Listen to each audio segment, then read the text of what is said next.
Bola enfiada para Maguinho. Maguinho recolheu, dominou, passa Pacheco pela direita. Ele prende, segura, Derlei pediu, pé esquerdo, bateu, golaço! É gol! Golaço! Golaço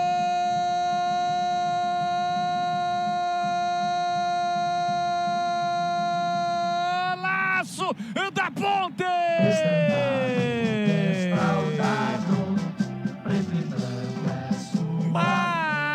Maguinho pode ser magistral. Maguinho tem a 2 estampada na camisa.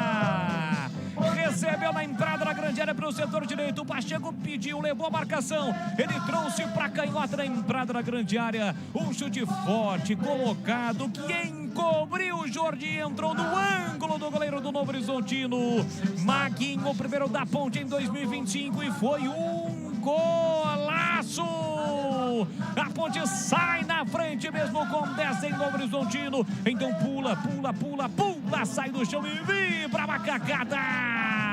Maguinho, que golaço! Olha lá o povo festejando, olha a galera vibrando porque balançou a rede, é gol da Macaca. Maguinho, 16 minutos de bola rolando do primeiro tempo, já foi ao segundo, é o segundo tempo, solta um grito, grita comigo, nação Ponte Bretana, tá registrado, grita mais forte que merece, foi um golaço, tá registrado, Maguinho!